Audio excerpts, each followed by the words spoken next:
Hello, नमस्कार दोस्तों। आज मैं एक जो नया शीर्षक लेकर के आई हूँ वह बहुत ही ज़रूरी घरेलू टिप्स ही कह लीजिए चाहे इसे, कि हम दूसरों के घर में बोझ ना समझे जाएं। आज का मेरा शीर्षक है कि हम दूसरे के घर बोझ ना समझे जाएं। अक्सर दोस्तों आपने भी सुना होगा कि हम किसी के घर जा रहे हैं या हमारे घर ही कोई आ रहा, किसी के घर भी कोई जा रहा है, 2 दिन 4 दिन जितने दिन उसकी इच्छा करती है, अपने समय के हिसाब से व्यक्ति रुकता है, जाता है, ठीक है। लेकिन होता क्या है कि कभी कोई छोटी छोटी टिप्स ही ऐसे होते हैं जो हमें बहुत समझदारी से काम लेने चाहिए।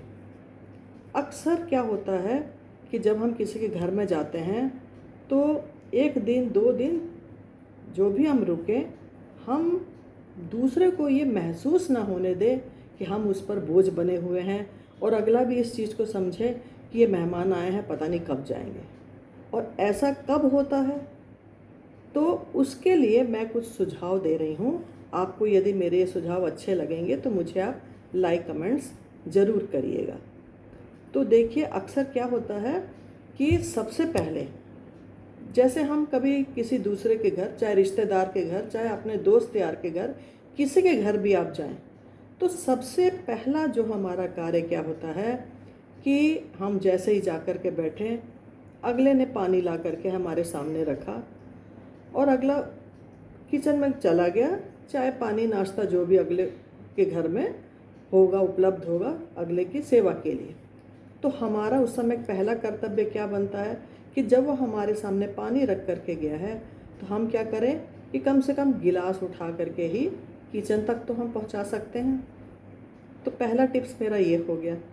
दूसरा टिप्स क्या है कि जब हम उसके घर में रुके हैं, किचन में वो व्यक्ति कुछ कार्य कर रहा है, तो हमारा कर्तव्य बनता है कि हम उसे छोटे छोटे उसके कार्य में हेल्प करवा दें। छोटी छोटी सहायता ही बहुत बड़ी सहायता होती है। जैसे मान लो कोई सब्जी बना रहा है, तो हम क्या करें, हमारा ख़ास तौर से मैं औरतों के लिए टिप्स ज़्यादा बता रही हूँ।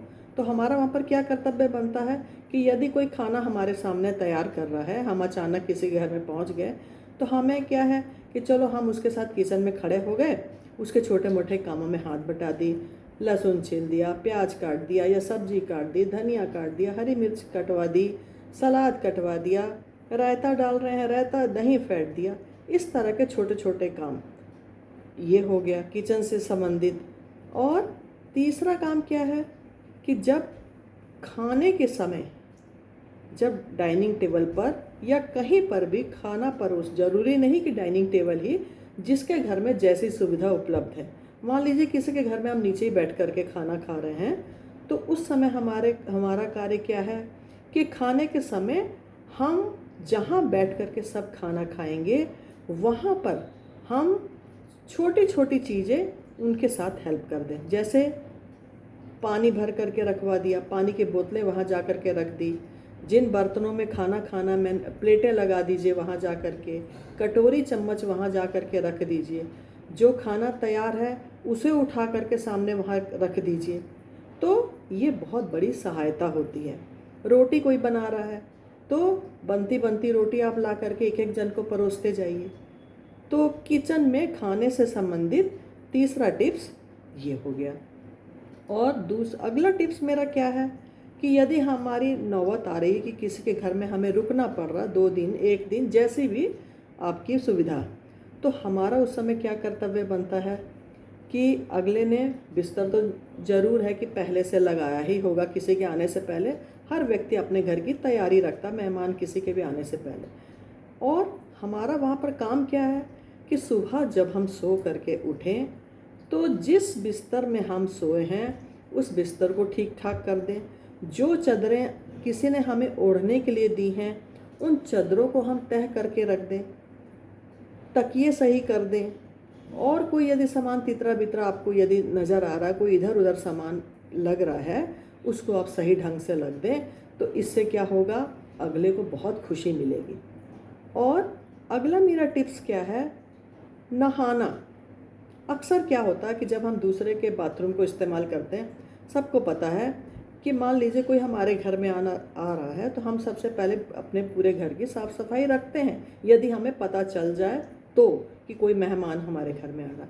हम निश्चित है कि हम बाथरूम को भी बिल्कुल साफ़ सुथरा रखते हैं, चीज़ें अपनी जगह उपलब्ध, तौलिया अपनी जगह, साबुन अपनी जगह, शैम्पू अपनी जगह, और भी जो यूज़ की सामान है हम सारे ठिकाने रखते हैं कि अगले को किसी चीज़ की परेशानी ना हो। लेकिन अक्सर होता क्या है कि जब हम दूसरे के घरों में नहाने जाते हैं तो हम वहाँ पर नहाया और पानी बाथरूम गीला करके वैसे ही यूँ निकल करके आ जाते हैं। तौलिया अगले ने हमें दिया तो हम क्या करते हैं, तौलिया नहा करके बदन पोछा और उसके बाद तौलियों को हम वहीं टांग करके, गीला तौलिया टांग करके आ जाते हैं। साबुन गीला नीचे रख करके आ गए। तो यहाँ पर हमारा काम क्या है, सबसे पहला काम है, हर किसी के बाथरूम में वाइपर निश्चित होता है, तो हमारा कार्य क्या है कि हम वाइपर से पानी को निकाल दें, बाथरूम को सूखा कर दें, क्योंकि उसके बाद निश्चित है कि अगला दूसरा भी कोई नहाने जाएगा तो उसे गीला पानी देख करके चाहे घिन आती है, चाहे ख़राब लगता, अच्छा नहीं लगता किसी को भी गीले पानी में, दूसरे के पानी में जा कर के नहाने में। और नहाया है तो हमें क्या करना है, कम से कम अपना जो तौलिया है उसे हम बाहर जा कर के तार पर टांग दें। तो ये जो छोटे छोटे, कहने के लिए बहुत छोटी छोटी चीज़ें हैं, लेकिन हम अगले को यदि ये चीज़ें महसूस नहीं होने देंगे तो हम अगले के घर में, चाहे हम 2 दिन रहें, चाहे हम 1 दिन रहें, चाहे हम जितना समय भी ले करके जाएं, अगला जो जिसके घर हम जा रहे हैं हम उस पर बोझ नहीं समझी जाएंगे। और निश्चित है कि वो व्यक्ति भी 4 लोगों के पास बात करेगा कि ये फलाना व्यक्ति हमारे घर में आया था, हमें तो पता ही नहीं चला कि इतने दिन उसके साथ कैसे निकल गए। तो मैं यही सबको सुझाव दे रही हूँ कि मेरी इन छोटी छोटी बातों पर गौर करिएगा। कहने के लिए ज़रूर ये छोटी छोटी बातें हैं, लेकिन बहुत मायने रखती हैं। तो आपको ये मेरे छोटे छोटे टिप्स कैसे लगे, आप मुझे लाइक, शेयर और कमेंट्स ज़रूर करें। थैंक यू, धन्यवाद।